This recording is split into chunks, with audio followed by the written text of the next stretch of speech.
수중 세계에는 질서가 있다. 치어대를 찾아 포식자가 모여드는 것도 이 세계의 질서다.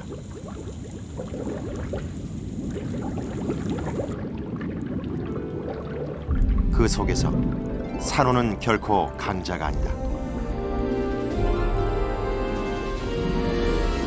하지만 산호는 바닷속 세계의 질서를 유지하는 비밀을 간직하고 있다.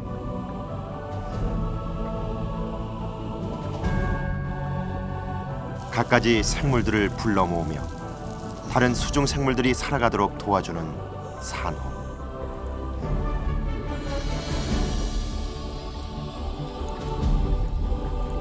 산호는 알려지지 않은 바다의 보물이다.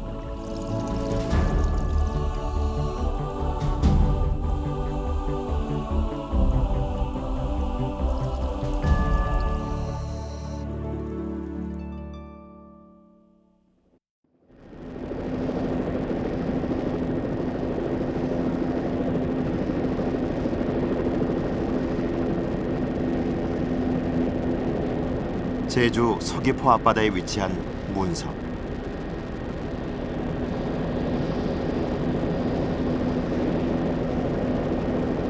빼어난 경관과 다양한 해양 생물로 인해 이 일대는 천연 보호 구역으로 지정돼 있다.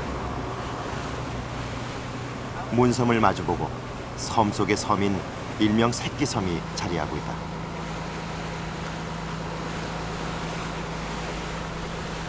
깎아지른 바위 절벽 아래 완만한 평지가 형성돼 있어 문섬은 바다를 찾는 사람에게 자리를 내준다.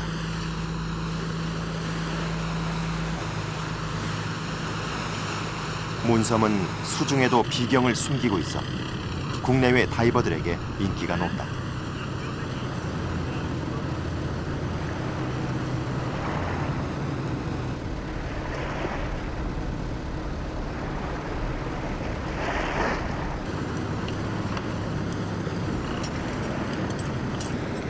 제주 문섬 앞 바닷속에는 어떤 세계가 펼쳐져 있을까?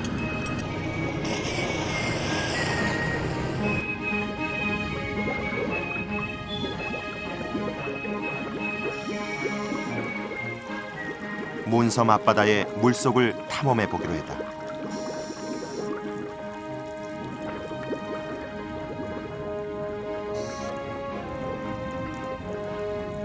수중 세계로 진입하는 길목에서 먼저 만난 것은 감태군락. 해조류인 감태가 울창한 숲을 이루고 있다.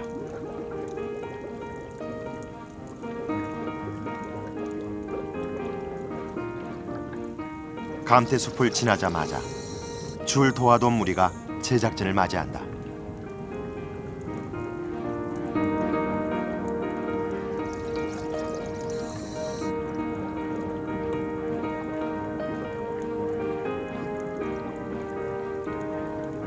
물고기가 빽빽하게 떼져 있는 곳에 이르면 절벽을 타고 산호가 흐드러지게 꽃밭을 이루고 있다.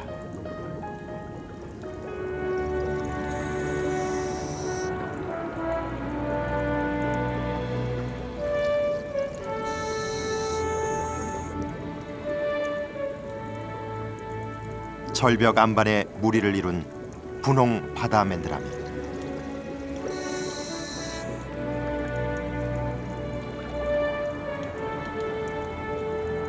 이 지역에서 가장 많이 발견되는 이 종은 몸체가 부드러운 연산호에 속한다.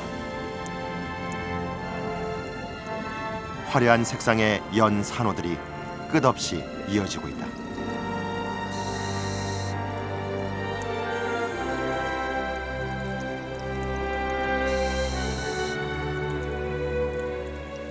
연산호의 하나인 흔수지 맨드라미도 화려한 자태를 뽐내며 군락을 이루고 있다.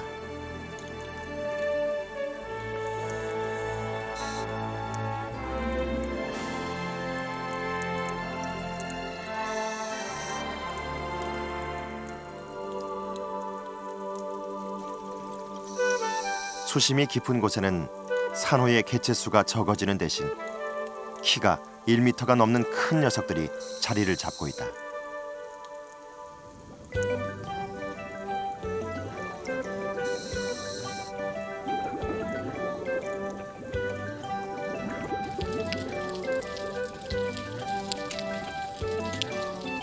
평평한 바위 위에 자리 잡은 거품 돌산호.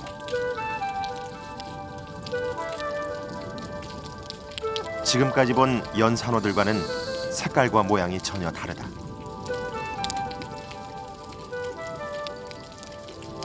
길고 연한 척수가 물살을 따라 이리저리 춤을 춘다. 보기와는 달리 거품 돌산호는 단단한 석회질 골격을 가진 병산호다. 평소에는 촉수를 감추고 있다가 필요할 때 밖으로 내보낸다. 다양한 산호들의 서식처. 문섬 앞바다는 산호의 천국이다.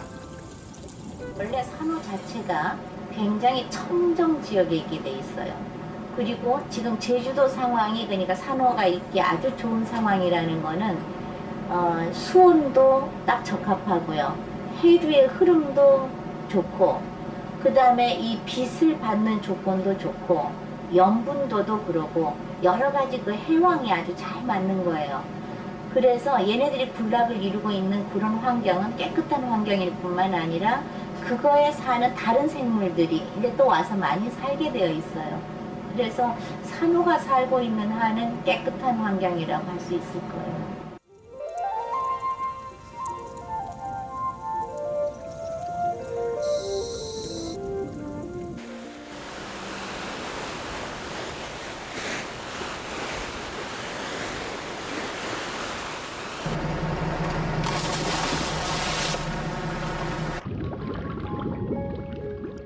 밤이 되면 수중 세계도 한층 조용해진다.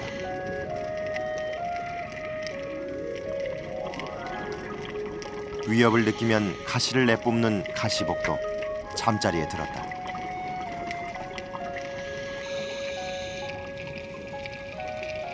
하지만 솔베 감팽처럼 밤을 기다렸다가 활동을 개시하는 야행성도 있다. 산호 사이에서 자리돔 한 쌍이 잠을 자고 있다.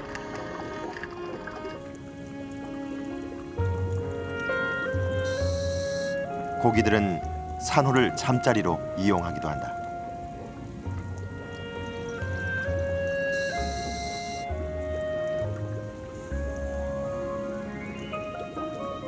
그물코 쥐치는 낮에 무리를 지어 다니다가 밤이 되면 흩어져 각자 산호를 입으로 물고 잠을 청한다.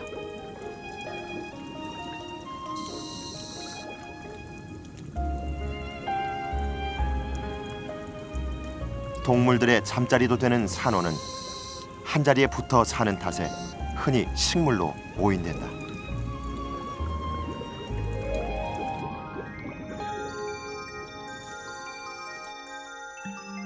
하지만 밤이 되면 산호는 동물 본연의 모습을 드러낸다.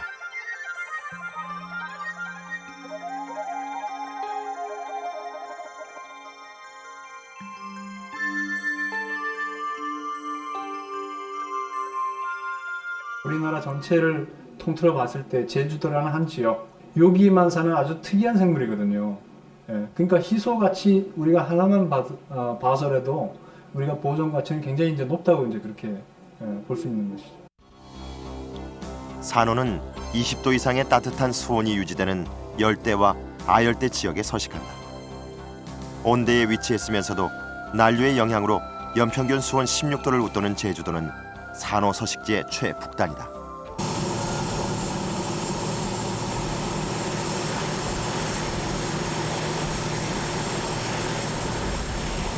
문섬 앞바다에 서식하는 산호는 다른 지역과 비교해 어떤 특징을 가지고 있을까? 30년 넘게 산호를 연구해온 예후다 베나야후. 산호 연구 분야의 세계적인 석학으로 인정받고 있는 그가 제주 연산호 군락지를 탐사하기 위해 문섬 앞바다를 찾았다.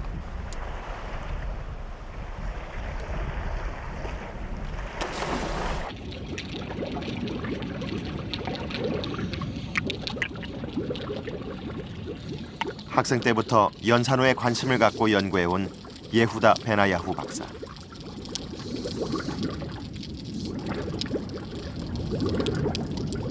고국 이스라엘의 홍해 유역은 물론 태평양 연안 대부분의 산호 서식지를 돌아본 그에게 문섬 앞바다는 이제껏 미지의 연구 대상이었다.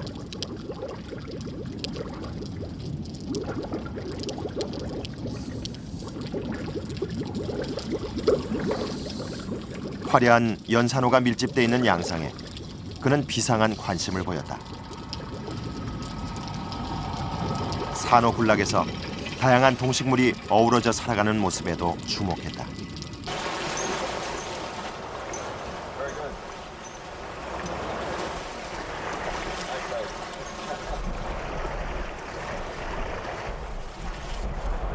첫 번째 다이빙을 마치고 나오면서 그는 감탄사를 연발했다.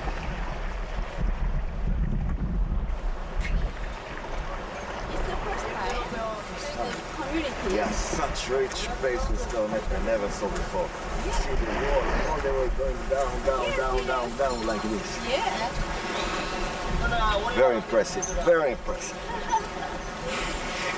Well, for me it's the first time to dive in Korea. It's the first time to see such a rich coverage of soft corals in a temperate or semi-temperate environment. Normally I dive in tropical waters where there are many species. Here few species cover a lot of the surface and this is really unique. 문섬 산호 서식지의 특징은 연산호의 색이 화려하고 수직으로 분포되어 있다는 점으로 열대 지역의 경우와 뚜렷이 대비된다.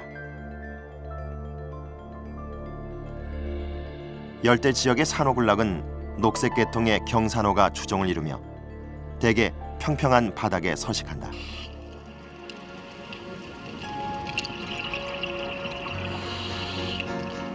문섬 앞바다는 희귀 산호종들의 보고이기도 하다.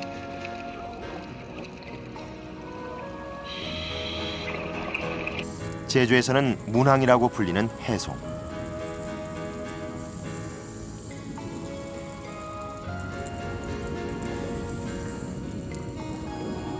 척수의 생김새가 눈꽃이 핀 소나무를 닮아 해송이라는 이름을 얻었다.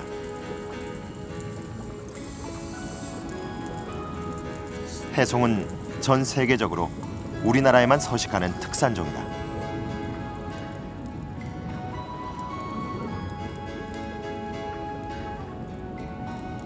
나뭇가지 모양의 진총 산호류.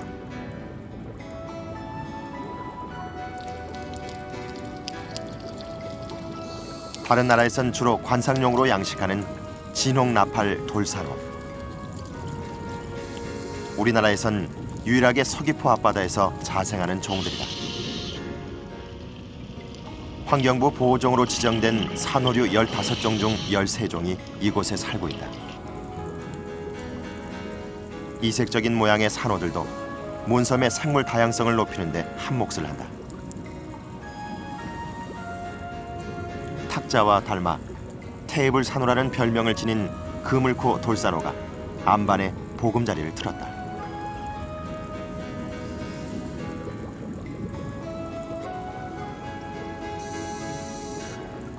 한쪽 끝을 바닥에 부착시키고 길게 이어진 회초리 산호.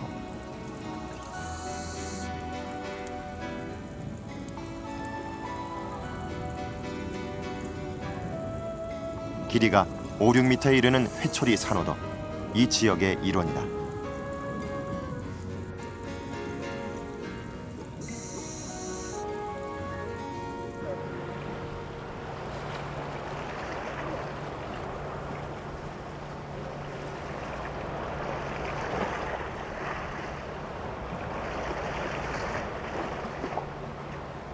세계적인 연산호 군락지이며 희귀 산호류의 서식처로 그 보호 가치를 인정받고 있는 문섬.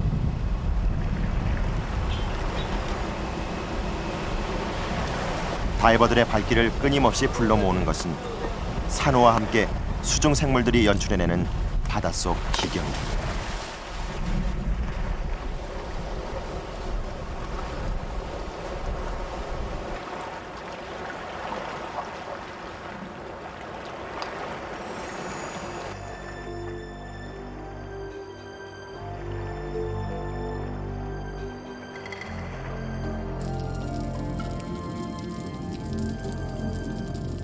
산호가 사는 공간에는 다양한 수중 생물들도 함께 서식한다.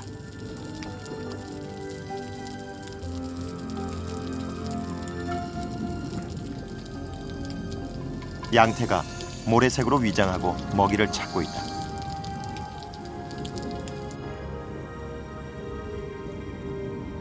씬뺑이도 사냥감을 찾으러 나왔다.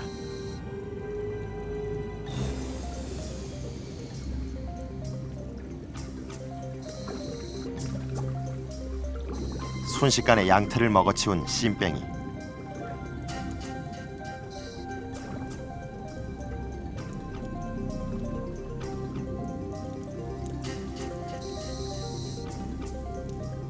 먹이를 통째로 삼켜 뱃속에 넣고 다닌다.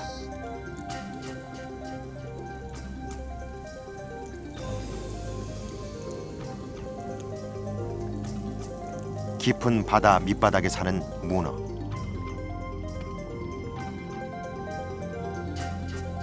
가던 길을 멈추고 무슨 일인가에 열중하고 있다.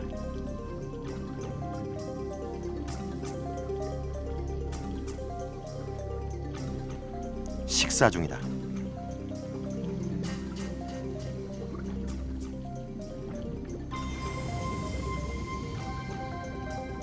앉은 자리에서 개 한 마리를 말끔하게 먹어치웠다.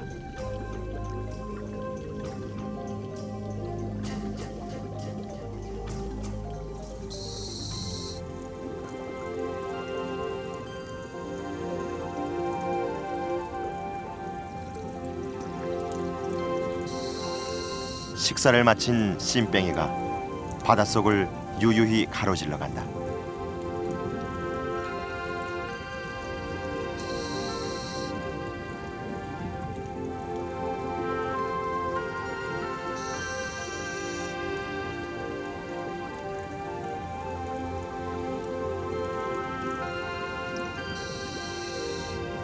조금 전 먹은 것을 느긋하게 소화시킬 장소로는 안전한 산호숲이 제격이다.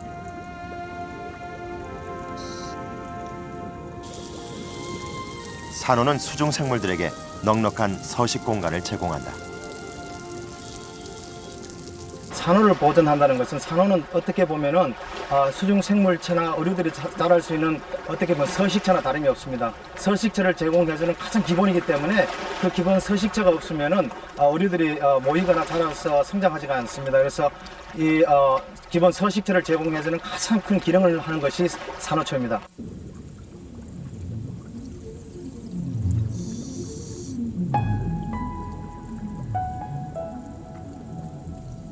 평온해 보이지만 산호숲 안에서 수중 생물들은 먹고 먹히는 관계로 얽혀 있다. 그렇다면 산호는 어떻게 먹이 활동을 할까?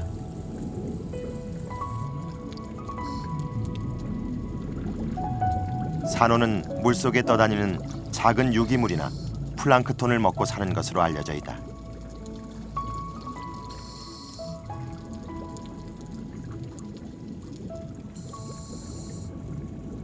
활짝 열린 폴립은 먹이를 섭취하는데 어떤 역할을 할까?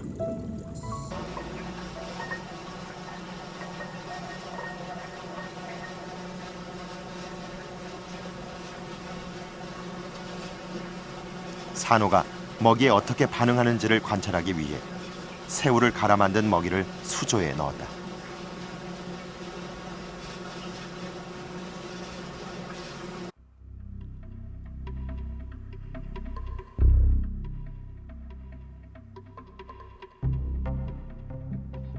먹이가 물 안에 퍼지자마자 닫혀있던 폴립이 일제히 열린다.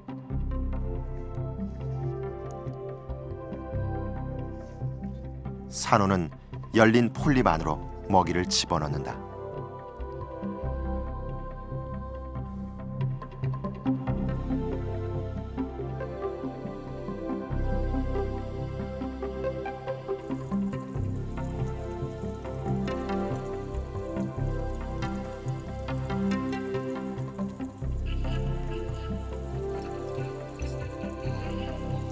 그렇다면 산호는 주위에 떠다니는 먹이를 폴립까지 가져가기 위해 어떤 방법을 동원할까?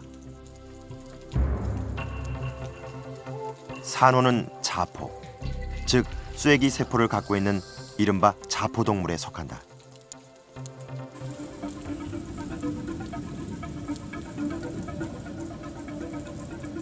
같은 자포동물로 산호의 사촌격인 말미잘. 말미잘은 산호가 먹이를 어떤 식으로 잡아먹는지를 보여주는 확대경이다.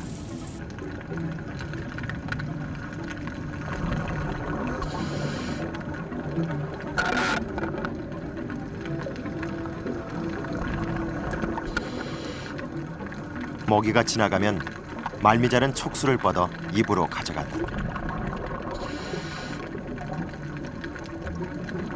그러나 촉수는 잡은 먹이를 운반할 뿐 먹이 사냥에 보이지 않는 주역은 바로 자포다. 자포라는 거는 세포의 변형인데요. 그 안에 동물을 가지고 있어요. 근데 이 동물이라고 하는 것이 그 성분으로 보면은 독사의 독 비슷하게 굉장히 독성이 강해요. 그것도 이제 또 종에 따라 특성이 또 틀려요. 그래서 그거를 이제 품어가지고 상대를 이제 뭐 죽이기도 하지만 마취시켜갖고 갖고 들어가죠. 그러니까 말미잘 같은 거 보면 촉수를 해가지고 먹이를 입으로 갖고 들어가죠. 그것도 전부 자포가 그 역할을 하는 거예요. 촉수가 움직여서 갖고 들어가는 것 같지만 촉수의 상피에 있는 것들이 발사를 해서 먹이를 마취시키면서 입으로 갖고 들어가요.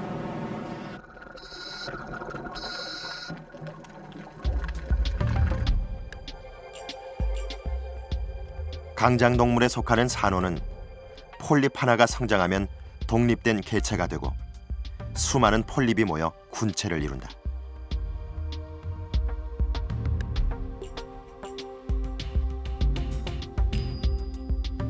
먹이 사냥과 외부 위협으로부터 방어를 위해 폴립 안에 자포를 지니고 있다.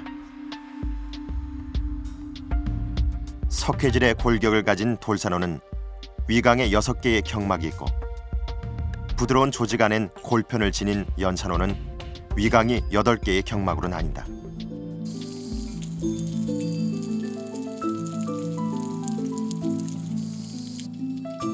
바다의 꽃이라 불리는 산호.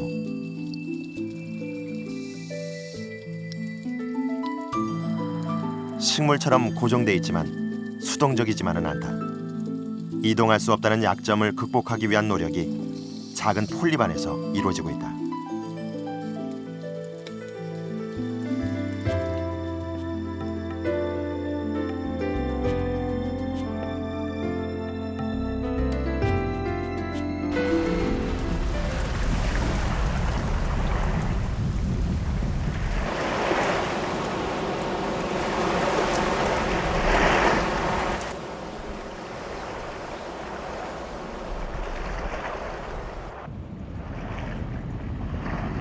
문섬 앞바다의 여름.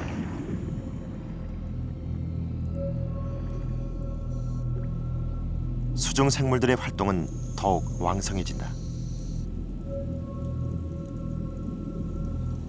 바다 거북이 뭔가를 겨냥해 다가간다.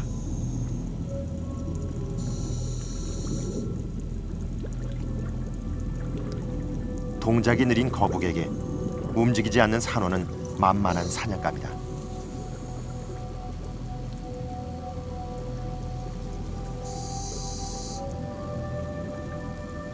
타목 말미잘이 산호의 몸 전체를 감싸버렸다. 타목 말미잘은 키 큰 산호류의 가지에 들러붙어 사는 종으로 폴립이 나 있는 표면을 완전히 뒤덮어 산호를 결국 죽음에 이르게 만든다.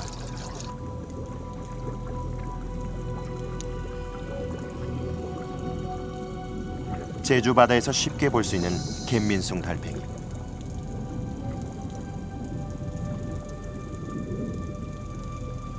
연체동물인 이 녀석도 산호의 폴립을 먹고 사는 천적이다.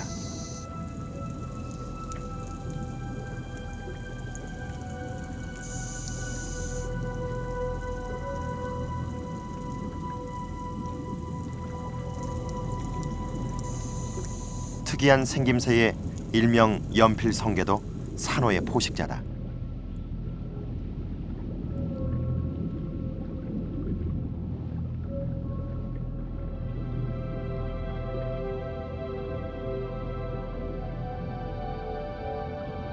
왕성한 식욕으로 몸통까지 모조리 먹어치운다.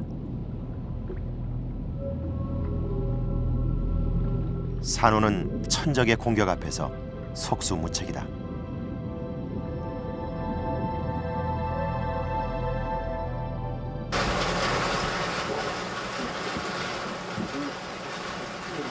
천적에게 그대로 노출돼 있는 산호는 종족을 번식시키기 위해 어떤 전략을 가지고 있을까?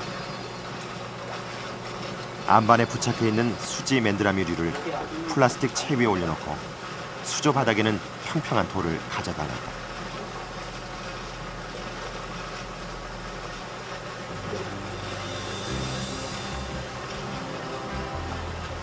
얼마 안 있어 산호는 폴립을 떨어뜨리기 시작했다.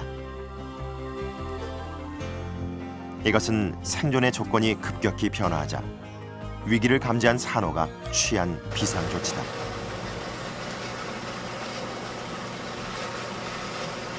(24시간) 뒤 돌 위에 떨어진 산호가 어떤 상태로 있는지를 확인해봤다. 떨어진 폴립들은 돌 위에 부착돼 새로운 생명을 싹틔우고 있었다. 무성 생식을 통해 서식지를 확보하려는 것이다. 특히 해조류와 경쟁이 있기 때문에 또 어떤 그 수지맨, 검붉은 수지맨드람이나 자색 수지맨드라미류들 그런 류들은 이 폴립을 떨어뜨리는 능력이 가장 뛰어나서 한 군체에서 심지어는 수백 개의 폴립이 떨어지게 되는데 그것들이 15m 이하, 20m 이하 수심, 그러니까 20m보다 낮은 수심에서는 경쟁종이 많기 때문에 좀 더 넓은 범위를 차지하기가 불리하지만 그 이하 수심 30m 이런 수심대에서는 그것들이 이렇게 폴립을 떨어뜨리게 되면 경쟁자가 상대적으로 적기 때문에 실질적으로도 보통 2m 곱하기 3m 정도 이런 단락별로 군락을 이루고 있는 경우가 관찰이 됩니다.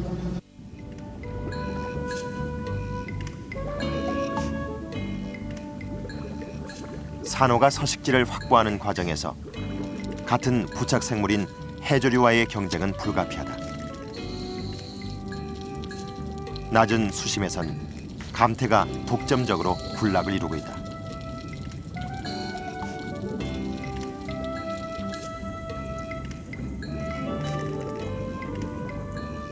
더 아래로 내려가면 감태와 수지 맨드라미류가 공존하고 있다.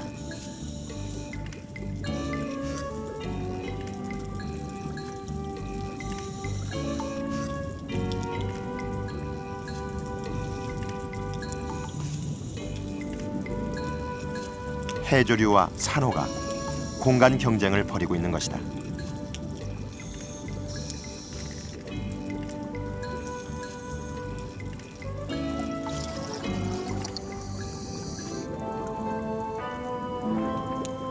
수심 20m 이상의 깊은 곳으로 내려가면 감태는 보이지 않고 연산호 군락이 펼쳐진다.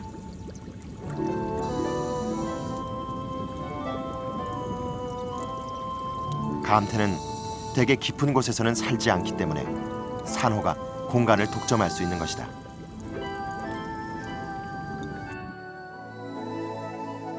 결국 무성 생식 능력과 해조류와의 경쟁 관계에 따라 연산호 군락의 수심별 분포 양상이 결정된다.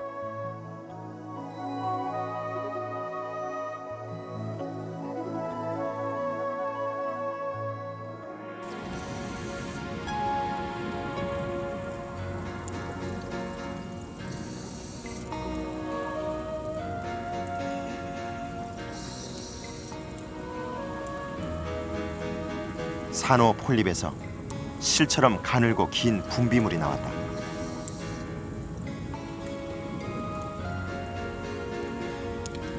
산호가 점액질의 분비물을 내보내는 모습은 흔히 관찰된다.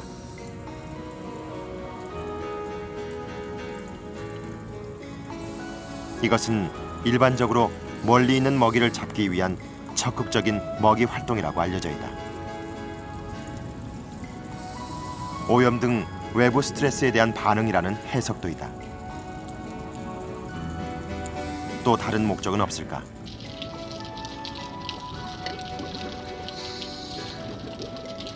점액질을 내보내고 있는 산호와 그 주변에 있는 바닷물을 채취했다.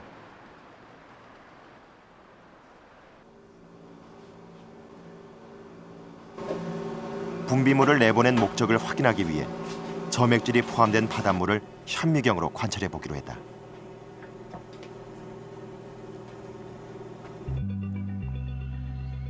놀랍게도 연산호 알이 발견됐다. 무성 생식뿐 아니라 유성 생식도 한다는 뜻이다. 폴립 전 단계까지 분열된 알도 관찰됐고 유생으로 성장한 것도 보였다.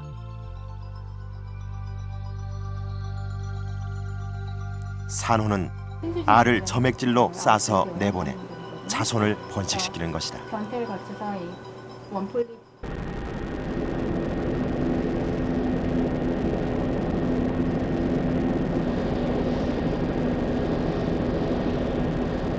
제주도 문섬 앞바다에 산호가 서식한 지는 60만 년이 넘은 것으로 추정된다.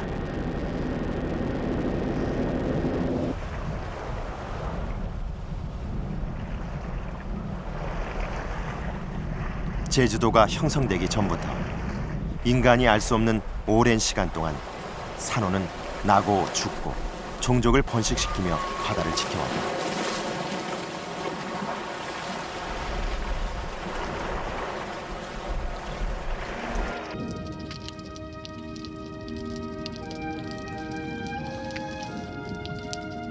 여름은 물고기들의 짝짓기 계절.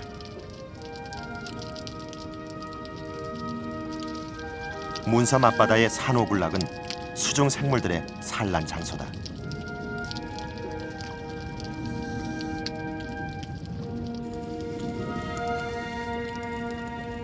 줄 도화돔 2마리가 산호숲에서 짝짓기를 한다.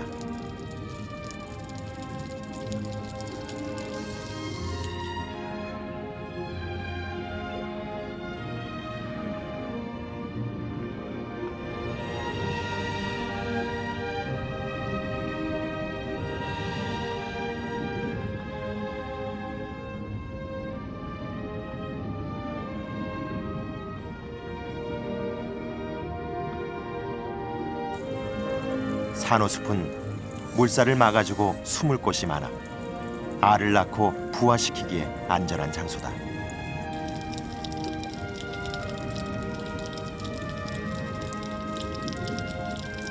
자리돔 수컷이 분주하게 지느러미를 움직인다.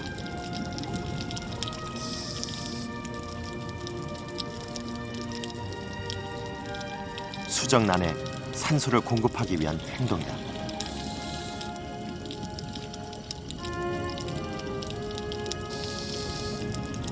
부화될 때까지 수정란을 보호하는 일은 수컷의 몫이다.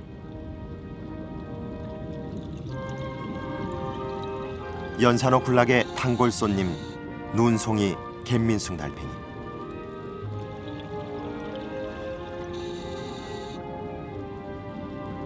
특이하게도 꼭대기에 알을 낳았다. 끈 모양의 알을 산호에 단단히 감아놓는다.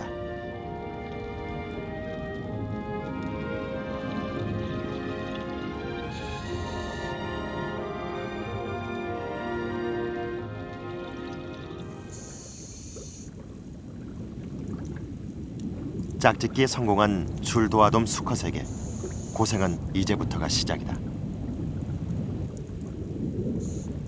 암컷이 알을 낳으면 입에 넣어 부화될 때까지 가지고 다닌다. 알을 입 밖에 내놓는 건 역시 산소 공급을 위해서다.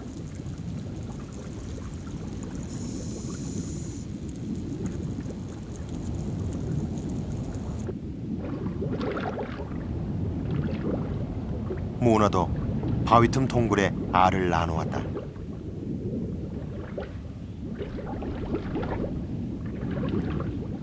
한 번에 5만 개가 넘는 알을 낳은 뒤 기진맥진한 상태로 입으로 알을 풀어 멀리 퍼뜨린다. 하지만 문어알 덩어리는 주변 고기들의 사냥감이 되기도 한다.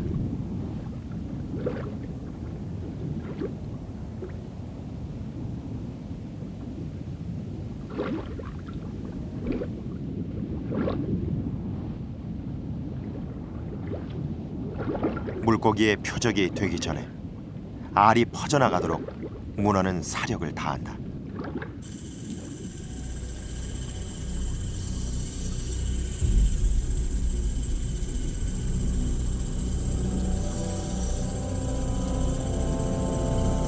알을 낳고 지키느라 힘을 다 써버린 문어는 결국 무방비 상태로 물고기들의 공격을 받아 일생을 마친다.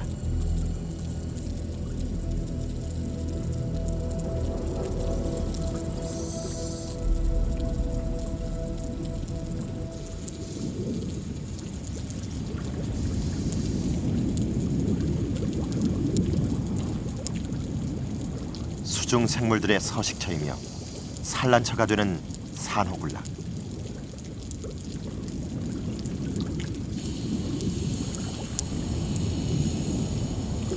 산호 주변에 유난히 물고기들이 많이 모여드는 까닭은 무엇일까?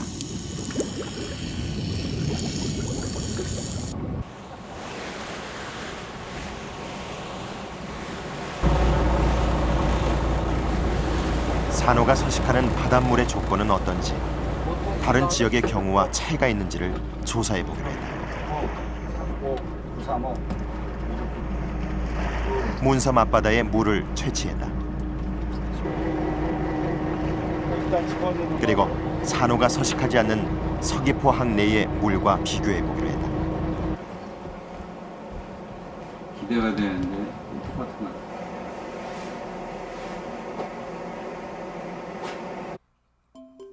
조사 결과 산호 서식처에서 채취한 물에서는 부유물이 거의 보이지 않았고 대신 동물 플랑크톤이 풍부하게 관찰됐다.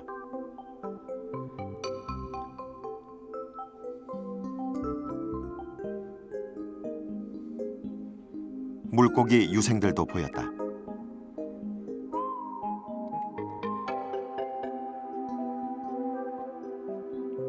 산호 서식처의 바닷물에서는 식물 플랑크톤도 높은 밀도로 살고 있어 플랑크톤은 없고 부유물만 많은 서귀포항 내 물과 뚜렷한 대조를 이뤘다. 식물 플랑크톤을 먹고 이제 사니까 식물 플랑크톤이 분포하는 그런 그 수심까지가 중요한 그 서식지이잖아요. 근데 이제 식물 플랑크톤도 역시 마찬가지죠. 빛이 있는 곳에 사는 것이니까 역시 이제 유광층 내에 서식하고 그 유광층은 빛의 물의 투명도와 결정돼 있어요. 그래서 투명도는 이렇게 그 물이 맑아야지 투명한 거니까 이 맑은 수욕을 계속 유지한다는 것은 산호 생태계에서 상당히 중요한 어떤 팩터, 중요한 하나의 결정적인 요인으로 작용할 수 있다 이렇게 얘기할 수 있습니다. 실제로 산호가 사는 수역의 물은 다른 곳의 물보다 맑을까? 문섬 앞바다의 투명도를 측정해 보기로 했다. 제주도 연안 다른 해역의 유광층, 즉 빛이 들어가는 깊이는 평균 20m. 그렇다면 문섬 앞바다의 유광층은 어느 깊이까지일까? 10.5m. 유광층을 이제 이 투명도를 계산해 보니까 한 맥시멈 최대가 한 5m까지 나와요. 근데 그게 이 산호의 서식 분포하고 잘 맞아요. 왜냐하면 산호가 서식하고 있는 맥시멈이 보니까 한 45m, 48m까지 나오거든요. 그러니까 결국은 뭐냐면 산호가 이제 유광층 내에 서식하고 있다는 건데 그 이야기는 산호의 먹이가 되는 그런 플랑크톤들이 이제 분포하고 있는 수심까지 산호가 산다 하는 것을 의미하죠.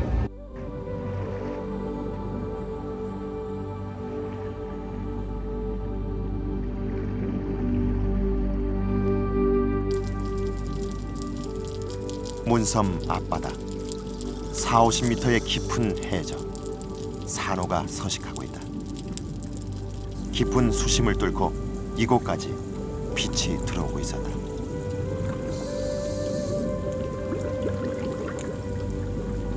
빛은 광합성을 하며 사는 식물 플랑크톤에게는 필수적인 서식 조건이다.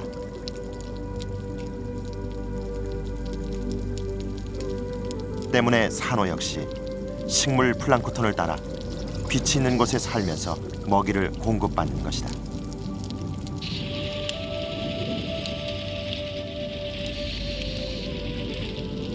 그렇다면 산호가 빛이 있는 곳에 서식하는 이유가 단지 먹이 때문일까?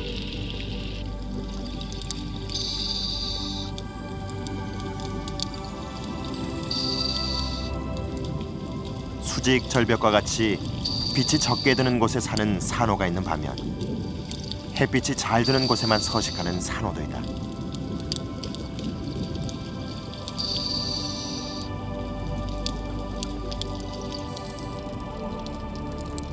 햇빛이 산호에 어떤 직접적인 작용을 하는 것은 아닐까?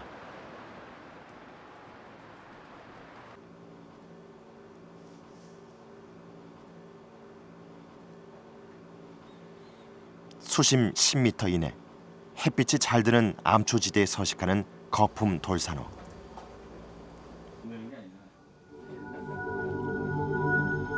관찰 결과 놀랍게도 몸속에서 단세포 조류인 조산텔라가 다량 발견됐다. 조산텔라와 공생하는 것으로 국내에 보고된 산호는 7종류. 광합성을 하는 조류와 공생하면서 산호는 산소를 생산하는 장소가 되는 것이다. 산호는 동물성이기 때문에 먹고 난 배설물에서 자꾸 산소를 줄이는 CO2를 이산화탄소를 배출하게 되죠. 그러면은 이산화탄소를 배출하면은 물속의 수중에 이산화탄소가 늘어나고 산소가 줄어들 수가 있습니다. 그런데 그 산소를 어디로 공급해내는 또 식물성 같이 공생하는 그 식물체가 있어갖고 같이 팔립이 붙어 살면서 산소를 생산해냅니다. 그래서 산호는 그 산소를 먹고 그다음에 산호는 또 CO2를 낸 것은 식물성은 또 이 이산화탄소를 먹으면서 서로 공생하면서 바다에 어떤 화학적인 그런 균형을 이루어내고 있습니다. 그래서 그것이 어떻게 보면 산소와 이산화탄소의 조정을 할 수 있는 것이 열대지방 그 식물 그 먹이사슬 형성하는 데서는 산호가 그런 엄청난 그런 역할을 하죠. 산호는 수중 세계의 숲이다.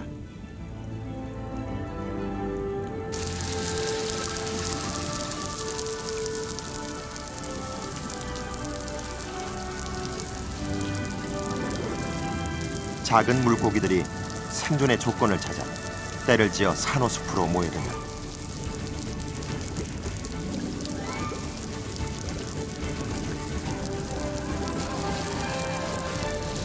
산호 서식처에 있는 풍부한 플랑크톤과 산소는 생명체를 불러 모으는 조건이다.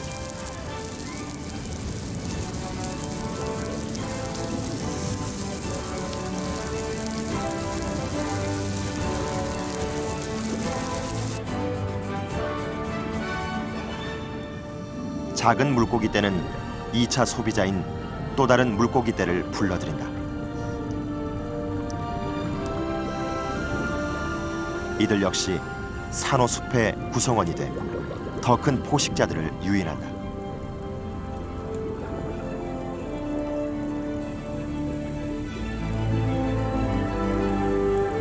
몬섬 앞바다의 풍부한 수중 생태.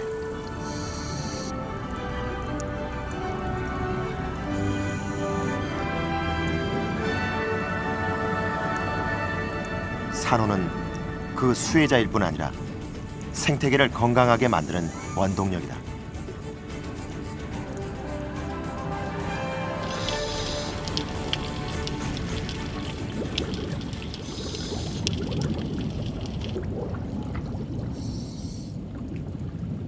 산호는 희귀 동물들에게도 안전한 삶의 공간을 마련해 준다.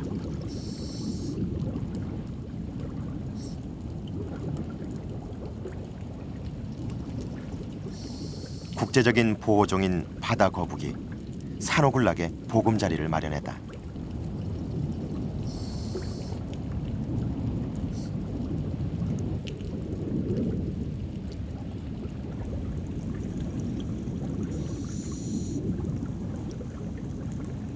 자포동물로 산호와 친척벌인 해파리류도 산호 서식처로 찾아들어 화려한 자태를 자랑한다.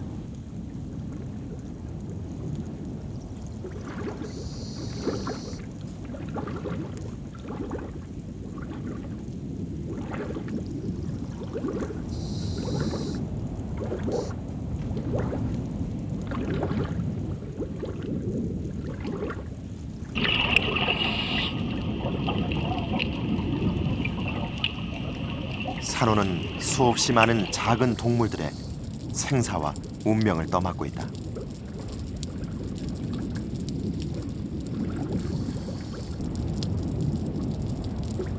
뿔산호의 무성한 가지를 자세히 들여다보면 함께 사는 녀석이 있다. 몸 전체를 해조류처럼 위장한 물맞이 개가 뿔산호의 가지에 의지해 살고 있다.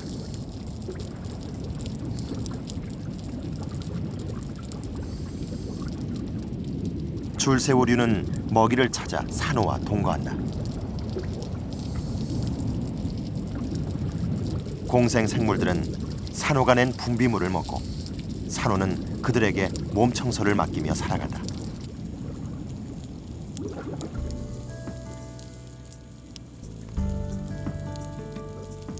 산호는 미미한 생물들이 살아가는 집과 같은 역할을 하고 있다. 산호에 붙어 사는 동물들 중에는 이름을 얻지 못한 미기록종도 많다.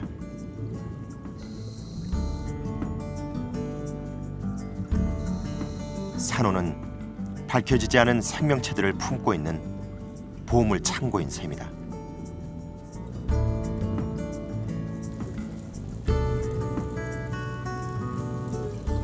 뿔 산호류에 붙어 사는 산호사리 조개. 산호사리 조개라는 이름이 말해주듯이 오직 산호에만 깃들어 사는 존재다.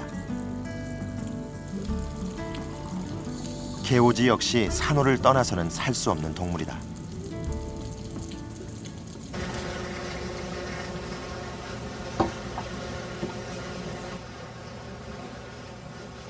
요거는 산호 수미 부채개라는 거거든요.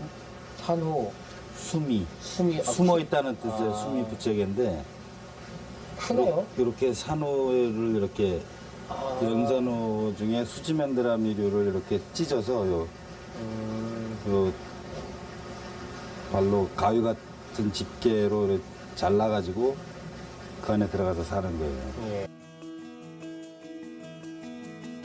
산호수미 부채개는 산호의 몸 안에서만 사는 녀석이다.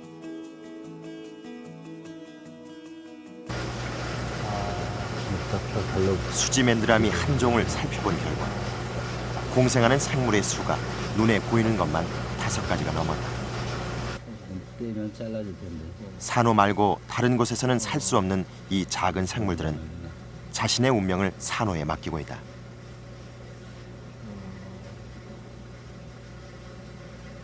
근데 이게 다 없어지면 얘도 자연히 없어지죠. 딴 데 가서 살진 않으니까.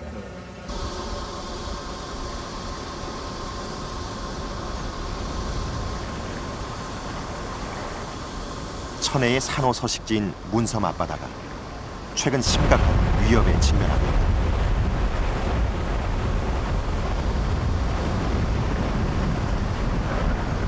문섬 앞바다에서 불과 400m 떨어진 서귀포항에서 대규모 공사가 진행되고 있다.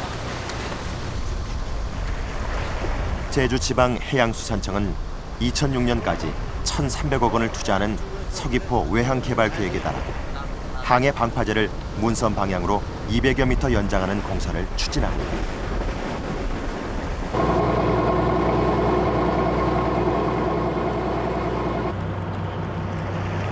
방파제 축조 공사로 인해 바닷속에는 어떤 변화가 생겼을까?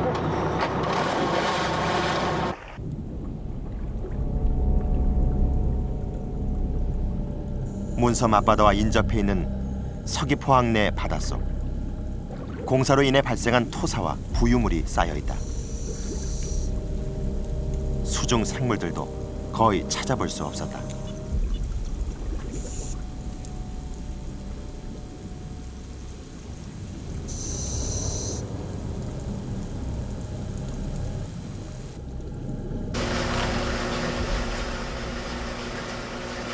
부유물은 산호에 어떤 영향을 미칠까? 서귀포 항내에서 채취한 부유물 20g을 10배 희석시켜 수조에 넣었다.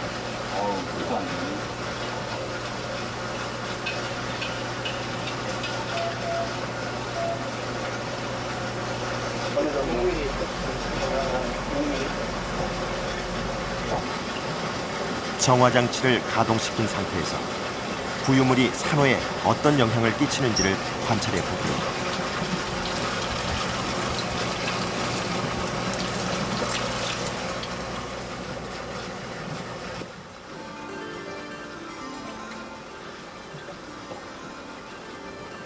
변화는 불과 24시간 만에 나타났다.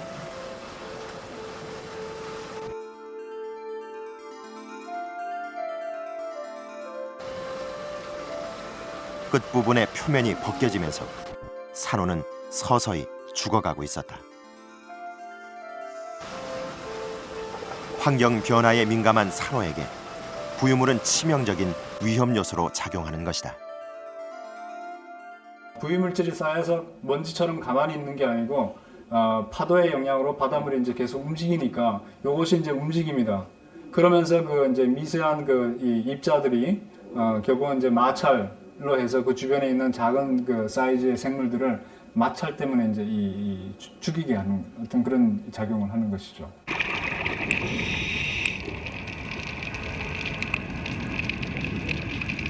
인간의 무관심과 부주의로 인해 산호는 이미 곳곳에서 순환을 겪고 있다. 낚싯줄에 걸려 생명이 끊어진 산호.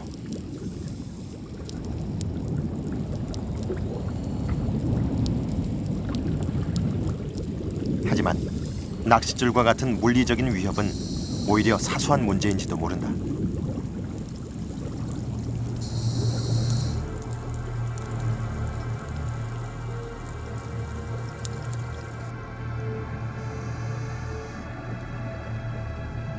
더 큰 위협은 바닷속 환경의 변화다.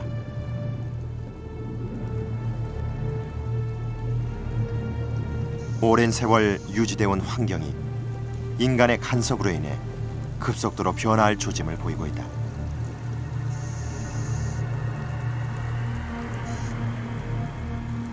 산호가 훼손된다면 바닷속은 불모의 사막처럼 황폐해질 것이다.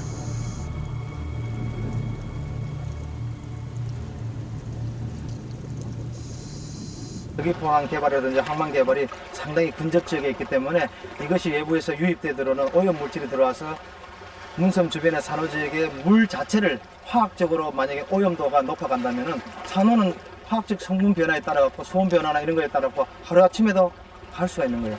그래서 그 물리적인 다치는 것보다는 화학적인 변화에 갖고 만약에 이것을 복원할 수 없는 그런 문제로까지 간다면 상당히 큰 문제거든요. Well, I saw here, in addition to soft coral, there are benthic algae. I'm sure once if the corals will disappear, they will be replaced by algae, and well, then the underwater community structure will be totally different, and then this can certainly affect the diversity in the whole area.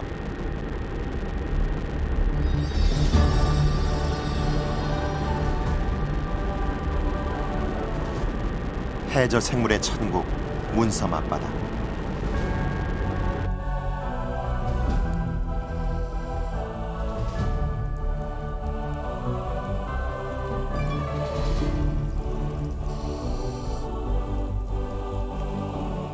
무수한 생명체들이 이곳에 보금자리를 마련한다.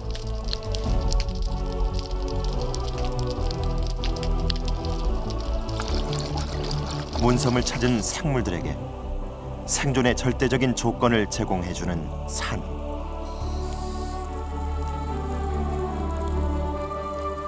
산호는 바다를 정화시켜 생물들을 호흡하게 해주는 수중 세계의 풍성한 숲이며 수많은 동식물을 품고 있는 보물 창고다.